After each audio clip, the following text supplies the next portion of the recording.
ፍቅር ይዞ ያውቃል? አፈቅራለሁ ግን ቶሎ ሰልቻለሁ። እውነት ለዛ እስካሁን ያላገባሁት። በዚህ አጋጣሚ ማስጠንቀቂያ እንስራዚህ ነፃ ነኝ ያልከው? አዎ እንትን አለብኝ፣ የመሰልቸት ነገር አለብኝ። ቶሎ ሰለቻለሁ። ነገር ራሱ ላይ ብዙ ሰዓት ማሳለፍ አልችልም። አዲስ ነገር እፈልጋለሁ። ግን ያው ትዳር ላይ አይሰራም እሱ፣ ወይ ፍቅር ህይወት ላይ አይሰራም። ግን ምን ይሰራል? አዲስ ነገር እየፈጠርሽ ያን ፍቅርሽን እያደሽ ይዛትሽን አዲስ ሰው ከፈለክ ብዬ ነው እንጂ ሰው ላይ ነው አትቀይሩም። ግን ሁኔታውን ያለውን ነገር ግን ወደ አዲስ መቀየር ብዙዎቻችን አሁን ከጓዳ ጀምሮ ሰላምዬን ጨምሮ እናትህ በቃ ሁሉም ነገርን እናውቃለን። ግን የፍቅር ህይወት ብዙም ሰው አያውቀውም። ወይ የሆነ በጣም ረዥም ጊዜ የሄድክበት የለም ወይ የለም። የሚረሃ ፍቅር ጊዜ ምን ነው በቃ ሰለቻለሁ፣ ነገሮች ላይ ሰለቻለሁ። አሁን ግን ያው መሰልቸትን አሁን ግን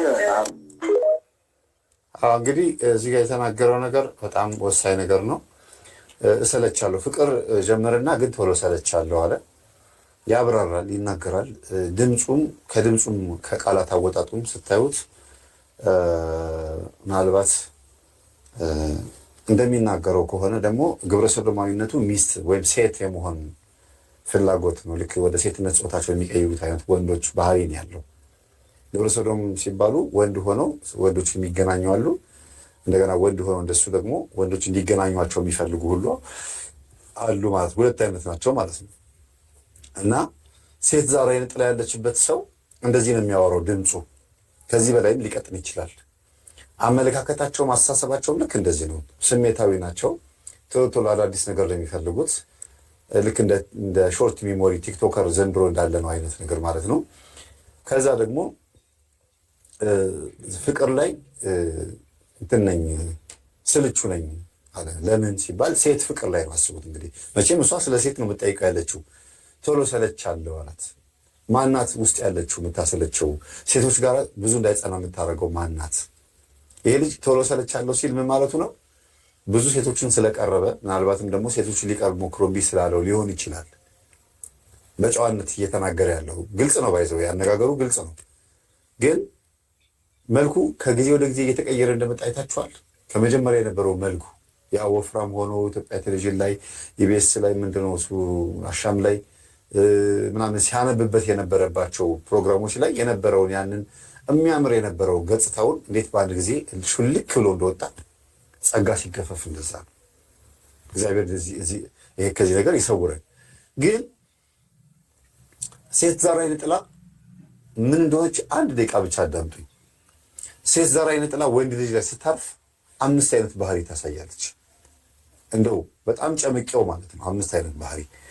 አንደኛ ድምፅን ትቀይራለች።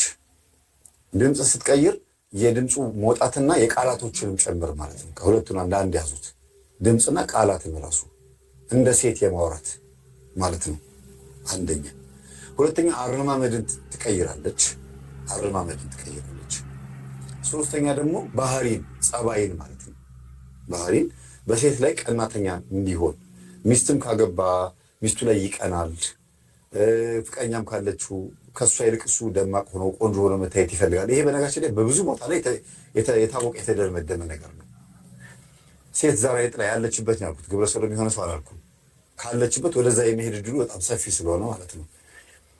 እና ይሄ ነው። ሌላው ሶስተኛ ደግሞ ሽንት ቤት በሚቀመጥበት ሰዓት ደም ከመቀመጫው የመውጣት እንደዚህ ነገሮች ይታያሉ። ደም የመቀመጥ፣ ደም የመጸዳላት፣ በግለ ወሲብ የመጠቃት የመጨረሻው ትልቁ ጉዳይ በግለ ወሲብ የመጠቃት። በግለ ወሲብ ሲጠቃ አንደኛ በህልምም ትመጣበታለች። ሁለተኛ ደግሞ በእውንም ባትመጣ በእውን ግን እጁ ላይ ተቀምጣ ግለ ወሲብ ታስፈጽማለች። ሴቶችን መቅረብ ስለማይችል አይናፋር አድርጋ ታሳድገዋለች። ከልጅነት ጀምሮ የእናትና የአባት እቅፍ ላይ እያለ ጀምሮ ይህን ስሜት ልታሳድርበት ትችላለች።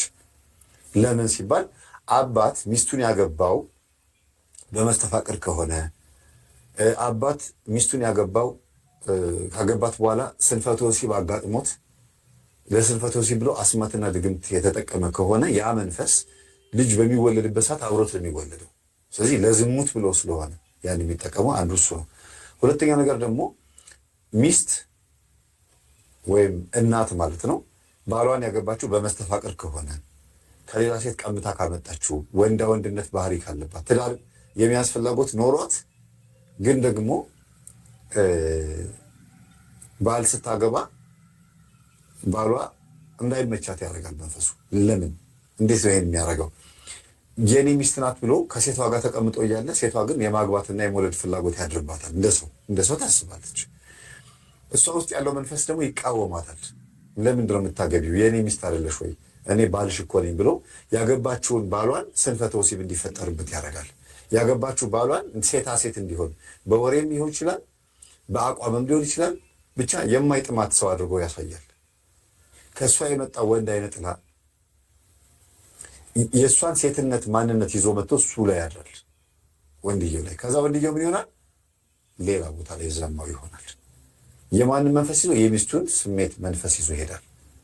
ከዛ የሚወለዱት ልጆች ልክ እንደዛ የሚሆኑት። በተለይ መስተፋቅር አድርጋ ያገባች ሴት ሆን ብላ ባሏን ያገባችበት መንገድ መናፍስታዊ በሆነበት መንገድ ከሆነ ልጆቿን የወለደችው ለዚህ ነገር ተጋላጭ የመሆን ዕድላቸው በጣም ሰፊ ነው። 80% በጣም ሰፊ ነው። ስለዚህ እንደዚህ አይነት ግብረ ሰዶም ውስጥ ያሉ ሰዎች እናትና አባቶቻቸው በደንብ መታወቅ አለባቸው። ምንድን ነው እናትየው ሲያመልኩ የነበሩት? አባትየው ምንድን ነበር? ለምንስ ያለ አባት አደገ? አያችሁ፣ ይሄ ራሱ መታወቅ አለበት። አንዳንድ ጊዜ የሴት ልጅ ተብሎ እየተጠራ እየተሰደበ ሊያድግ ይችላል። እናት ደግሞ እንደ እናትም እንደ አባትም ሆና ልታሳድግ ትችላለች። ይሄን አለ ብያልን ያለ ነው። ግን በዛ ውስጥ በሴት እጅ ላይ ብቻ በማደጉ የመጣበት ተጽዕኖ አለ ወይ? ተጽዕኖ ውስጥ ከምን መጣ? የእሱንስ አባት የገደለው ምንድን ነው? የሞተውስ በምን ምክንያት ነው? እናትየዋስ ልጃቸውን ይሄ ሁሉ ዓመት ያለ አባት እንዲያሳድጉ የፈረደባቸው የእሳቸው መንፈስ ነው? የባልየው መንፈስ የገደላቸው? ይሄ መታወቅ አለበት። እያንዳንዱ መንገድ ተጠንቶ ነው ከዛ በኋላ ይሄ ልጅ እንደዚህ አይነት ባህሪ እንዲኖሩ ያደረገው። ዝም ብሎ አይደለም የሆነው ማለት ነው። ድንገቴ አይደለም፣ አብሮ የሚሄድ ነገር ነው የሚለውን ነገር እንድታዩልኝ ይፈልጋሉ። በእምነት መንፈሳዊ ህይወት ላይ እንዴት ነበር? ይሄ ነገር ከመከሳቱ በፊት እንደ ባጋም እሄዳለሁ፣ ቤተክርስቲያን እጸልያለሁ። ያን በጣም አክራሪ ማለት ነው፣ ሰነፉም ማለት ነው። መሀል ላይ ነበር። ከገባ በኋላ ምን አየህ? ጸበል ከሄድክ በኋላ ራስን እየነቃ ስትመጣ ላይፍ ላይ ምን እየሆነ ነው የሚለው ነገር አይምሮ ወደ ቦታው እየተመለሰ ሲመጣ እየነቃ ስትሄድ ነው ምን ፊል አደረክ? በዛ ፍጹም መረጋጋት ነው የምታገኙ። ጸበል ቦታ እንጦጦ ኪዳነ ምሕረት ነበር። እንጦጦ ኪዳነ ምሕረት ነው የገባኸው? እና በጣም ፍጹም መረጋጋት፣ ዓለምን እንድትረሺ እንድታይ ነው የሚያደርግሽ። ያንን የተረዳው ከዛ መልሰሽ ስምጭ ደግሞ የምታየው ነገር ይረብሻል። ምን ያህል ጊዜ ቆየህ እዛ ማለት ነው? 14 ቀን። 14 ቀን ትንሽ ነው። ቶሎ ነው የእንትን ያልከው የዳንከው ማለት ነው። 14 ቀን ለውጣል። ሰማችሁ? አልጮኩም። ሲያወራ በነገራችን ላይ በጣም ግድ የለሽ ቀለል አድርጎ ነው የሚያወራው። የምትጠይቀውን ጥያቄ ሁሉ እሷ የምትጠይቀው ጥያቄ ያውቀዋል። ጋዜጠኛም ስለሆነ ቀድሞ ጥያቄዋን ሁሉ ሳትጠይቅ ሁሉ ይመልስላታል። ግን ሳትጠይቀው ማለት ነው። እና ኖርማል አድርጎ ነው የሚያወራው። ኖርማል አልጮኩም። 14 ቀን ነው የነበርኩት። ያው እዛ ስትሆኝ ዓለምን ትረሻለች፣ ስትመጪ ደግሞ ያው መጥፎ ነገር ይጠብቅሻል፣ የሌላ ነገር ነው ያለው ምናምን ያውቀዋል ማለት ነው። መሰበክ አይፈልግም። ይሄ ልጅ ስብከት አለ የሚያስፈልገው፣ መንቃት ብቻ ነው የሚፈለግበት። በቃ በጠላቱ ላይ መንቃት። ደግሞ የሚገርማችሁ የሚያስጮህ እንደሆነ ጠላት እንደሆነ ሰይጣን እንደሆነ ያውቃል እኮ። ግን እንደዚህ ካለ በኋላ ነው እንደገና ናዝሬት ላይ ደግሞ ኃጢአት ሲሰራ የተገኘው። ስለዚህ ሊተወው የማይችል የሚፈታተነው መንፈስ በውስጡ እንዳለ አያስታውቅም። ይሄን ሁሉ ከተናገረ በኋላ እንደገና እዚህ ኃጢአት ውስጥ ከተገኘ እንደዚህ ግብረ ሰዶሞች እንደዚህ ናቸው፣ ያውቃሉ። ብዙዎቹ ይመጣሉ፣ ኔካኩ የምክር አገልግሎት ሊወስዱ ይመጣሉ። በፎቶ አላወጣቸውም፣ በቪዲዮ አልቀርጻቸውም። በጣም ብዙ ናቸው። እና የምክር አገልግሎት ስሰጣቸው ግን እያለቀሱ የሚናገሩት ምንድን ነው? ጥቅስ አንፈልግም፣ እናውቀዋለን፣ መጽሐፍ ቅዱስን እናውቀዋለን፣ እንዴት ብለን እንደምንላቀቅ ብቻ መንገዱን ንገረን ነው የሚሉት። መንገዱ ሲነገራቸው ደግሞ አጠገባቸው ሰው ከሌለ ልክ እንደ ሲጋራ፣ እንደ ጫት፣ እንደ መጠጥ ሱሰኛ የግዴታ ትሪት መደረግ አለባቸው። ካውንስል ያስፈልጋል። ትሪት መደረግ፣ ይሄ ሪሃቢሊቴሽን፣ ከሱስ የማገገም ስራ ያስፈልጋል ማለት ነው። እግዚአብሔር በጣም የሚገርማቸው እንደዚህ አይነት ነገር ውስጥ ያሉ ሰዎችን እንዲያገግሙ፣ ሪሃቢሊቴት እንዲያደርጉ፣ ወደ የነበሩበት ማንነታቸው እንዲመለሱ በጣም ወሳኝ የሆነ ራሱ ይቻል ትልቅ ድርጅት ያስፈልጋል። ትልቅ ድርጅት ግራጁዌት እያደረጉ የሚወጡበት እግዚአብሔርን በደንብ አውቀው ነፍሳቸውንና ስጋቸውን አስታርቀው የሚወጡበት ትልቅ ቦታ ያስፈልጋል። አለበለዚያ ብቻቸውን በፍጹም አይድኑ። የግዴታ ሰው የሚያስፈልገው ሕክምና ሱስ ነው።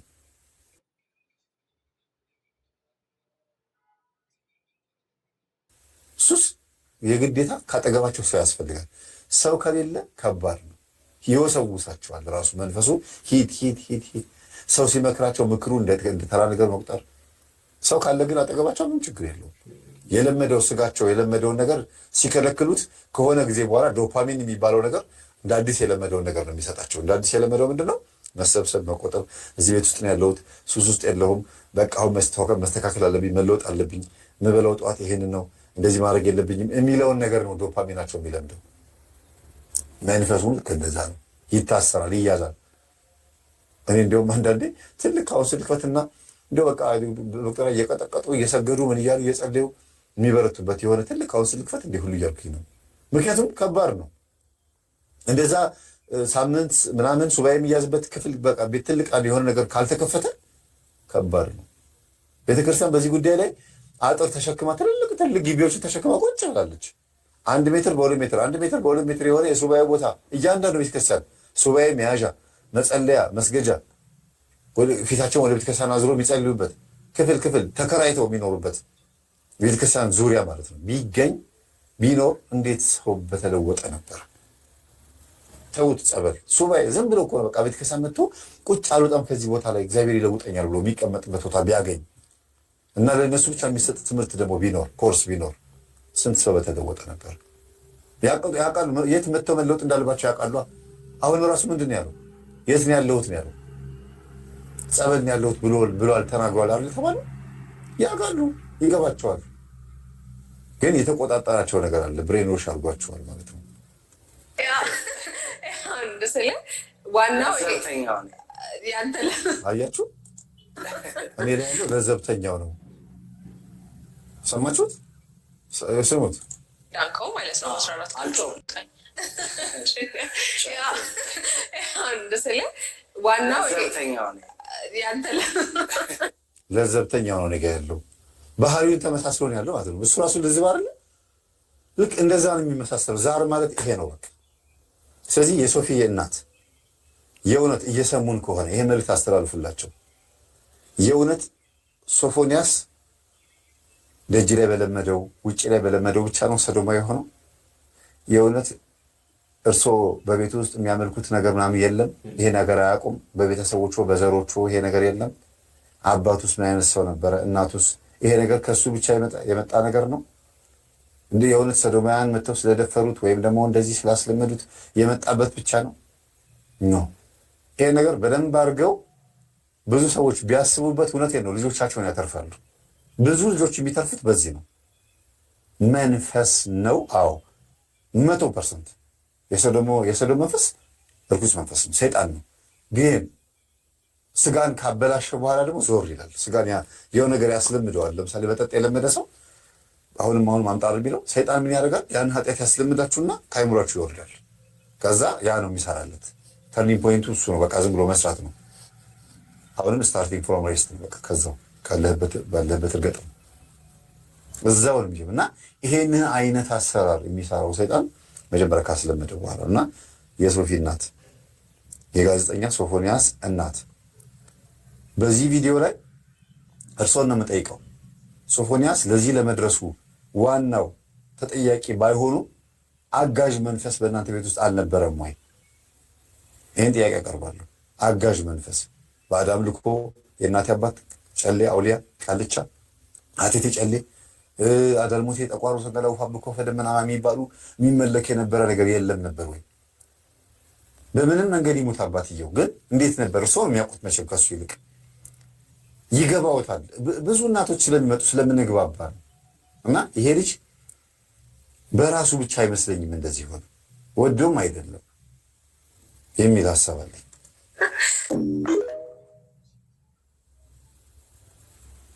ተስጠላሻል ራስህ እንዳጠፋ ከፋፋይ ነበረ። አለቅሳለሁ በጣም ፕሮማ ማልቀስ በቃ በጣም የሚያስላለቅሱ ብቻዬን ብሎ ሰቀሰቅ ነበር። አያችሁ ብቻዬን አለቅስ ነበረ። ብቻዬን አለቅስ ነበረ። እስቃለሁ፣ አለቅሳለሁ፣ ገርማለሁ፣ ብቻዬን ለፈልፋለሁ። ይሄ ጤንነት አይደለም እኮ። እና አንዳንዴ መናፍስት በእኛ ውስጥ ሆኖ ስራ ይሰራሉ። ይሄ ልጅ የሆነ ሰው ያልተረዳለት እሱም ደግሞ የሆነ የደረሰበት ባይሆንም ግን ይሄማ የጤንነት አይደለም ከውስጥ ከኔ ብቻ አይደለም ብሎ የሚያስበው ነገር እንዳለ ይታወቃል። በዚህ አጋጣሚ አይነ ጥላ ምንድን ነው የሚለውን ቪዲዮ ከ1 እስከ 6 ቢያዳምጥ አይነ ጥላ ምንድን ነው መምህር ተስፋ ያበራ ብሎ ቢገባ ብትጋብዙት እንደው ተጨማሪ እውቀት ቢያገኝ ቢሰግድ ቢጾም ቢጸልይ ከነ መፍትሄው ቡዳ ምንድን ነው የሚለውን በጣም ቆንጆ ስለሆነ ጥርሱም ሁሉ መልኩም ስለሚያምር ሴት ዛር አይነ ጥላ በልጅነቱ በልተዋለች በቡዳ በልተዋለች ብዬ አስባለሁ። እንደኔ እንደው በአዳም አምልኮ ቤት ውስጥ አልተመለከም ቢባልም በጣም ቆንጆ ወይ በእናቱ ወይ በአባቱ ነው የወጣው መልኩ። እናቱን በደንብ ለይቼ በደንብ ስላላየኋቸው እርጅና አንዳንዴ መልክ ይደብቃል አይደለ? እና በጣም ቆንጆ ልጅ ስለሆነ በልጅነቱ ቡዳ ትበለዋለች። ያቺ የበላችው ሴት ለምሳሌ እድሜዋ ከሱ በላይ ከሆነች እሷ ላይ ያለው የዝሙት መንፈስ በልጅነቱ ይመጣበታልና የሴት ዛር መንፈስ ሆና ትቀጥላለች ማለት ነው። አያችሁ? የበላችው መልኩን አይታ ነው። ካደገም በኋላ 18 ዓመት 16 ዓመት ከሆነ በኋላ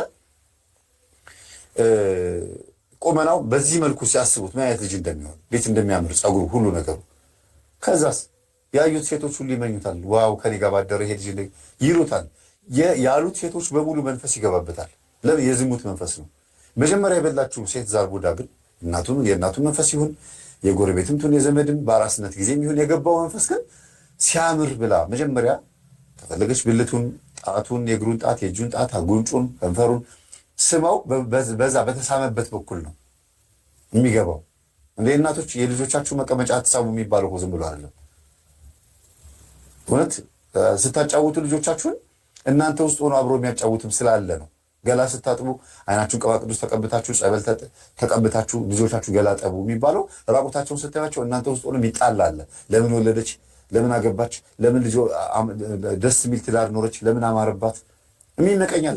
የሚዜ ምቀኛለ፣ የጎረቤት ምቀኛለ፣ የእህት ምቀኛለ፣ የዘመድ ምቀኛለ።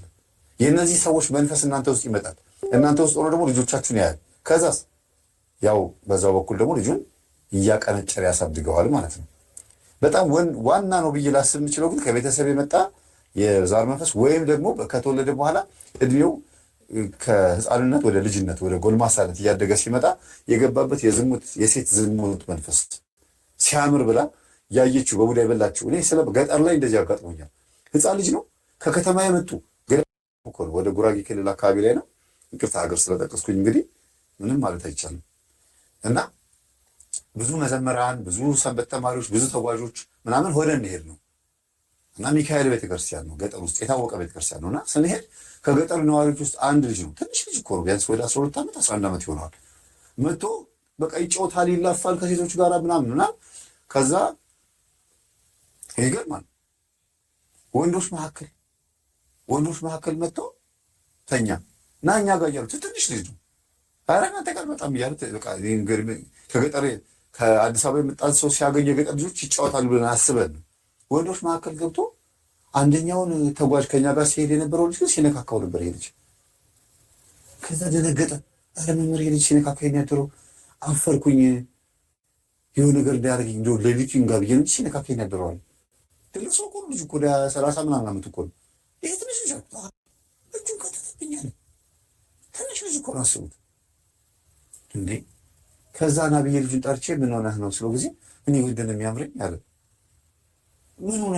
በመጀመሪያ አንተ በዚህ እድሜ ስለማማርበት እንዴት አወቅኩ? ሁለተኛ ደግሞ እንዴት ይሄን ወንድ እኔ አላውቅም፣ በቃ እኔ የተለየ ነገር ይሰማኛል። መጥፎ ነው እንዲህ ነገር፣ እናንተ እኮ ብዙ ነገር ታውቃላችሁ አለኝ። ከዛ አስተማርኩት። ይሄ መጥፎ ነገር ብቻ ለማጋነንትም ጭምር ነው።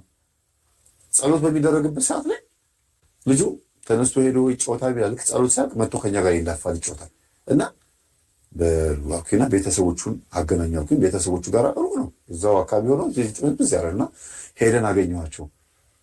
ይቅርታ አባቴ እንዴት ነው? እግዚአብሔር ይመስገን አንዴ ፈልጌዎት ነበር አልኳቸው። አባትዬውን ነው ማናገር የፈለኩት። ሚስቶትን እንዴት ነው ያገቡት አልኳቸው። ለምን ፈለግ አሉኝ። ይኸውልዎት ይሄ ትንሽ ልጅ ኃጢአት መሆኑን አያውቅም፣ መጥፎ ነገር መሆኑን አያውቅም፣ ግን ወንድ ይነካካል አልኳቸው።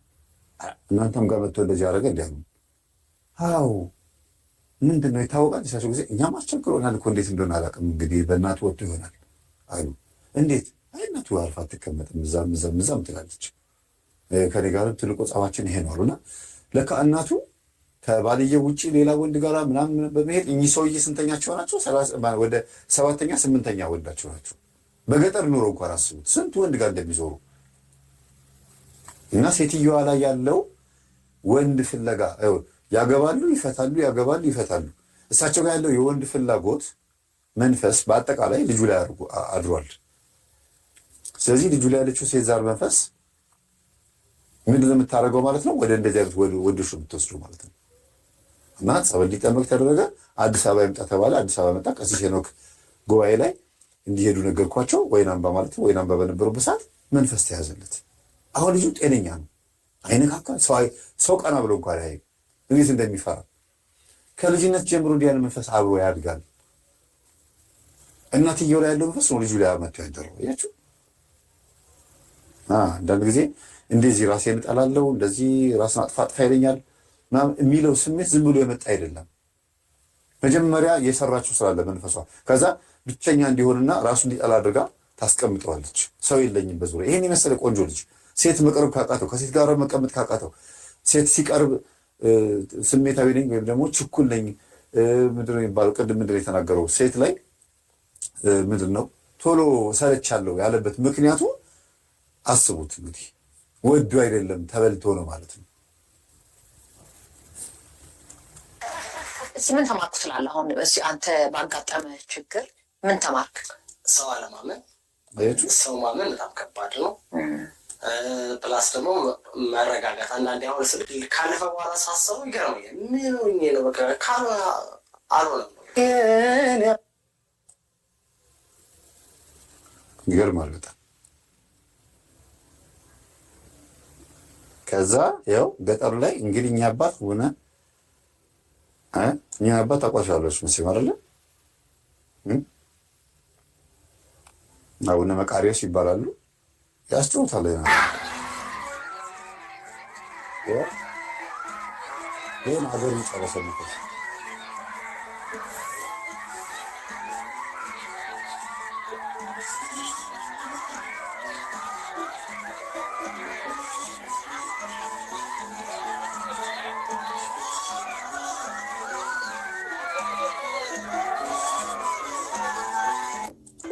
ይሄ አሁን ምንድን ያሳየኋችሁ ይሄ መንፈስ እንደዚህ በጸበል ካልወጣ ሲያድግ ከተማ ላይ መጥቶ እንደለመደው ነው የሚሆነው። ተመልከቱ። አሁን እዚህ ጋር የምታዩት ቪዲዮ በጣም ይቅርታ፣ ይህን ቪዲዮ በማቅረቤ በመጀመሪያ ይህን ቪዲዮ ለእናንተ በማቅረቤ በጣም ይቅርታ አድርጉልኝ። ማሳየት ማቅረብ አልነበረብኝም። ልጆቻችሁን አሁን ዞር በሉ በሏቸው፣ ገባ በሉ በሏቸው። ትንሽ ጠንከር እያለ ስለሚመጣ ቪዲዮ እስካሁን ድረስ ያቀረቡት ሳይሆን ትንሽ ከዚህ በኋላ የማቀርበው እና አዋቂዎች ብቻ ብታዩት ደስ ይለኛል። ህፃናቶች ባያዩት።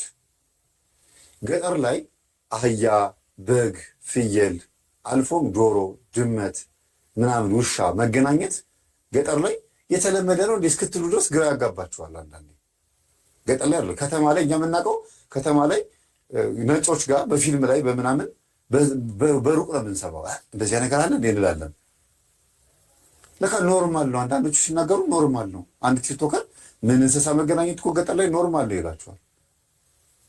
እና ስሙት፣ ይሁት። ይቅርታ ግን ለማሳየው ነገር በጣም አልቦት ኤባዳይስ ኦቶቢሳ ካዶማቱ የኔ ፍቅር አያችሁ፣ ይሄ ኖርማል ነው። እንግዲህ ሴት ሲያጣ ገባ።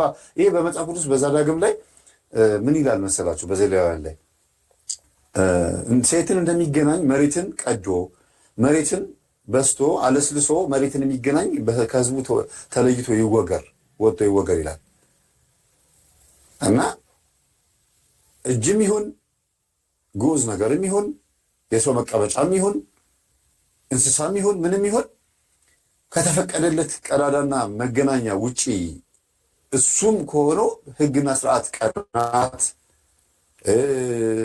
ስርዓት ተበጅቶለት ማለት ነው ሆኖ እንኳን በጣም በጣም ጥንቃቄ የሚያስፈልገው ነገር ነው። በጣም ይገርማችሁ እንኳን እንደዚህ እንስሳን መገናኘት ቀርቶ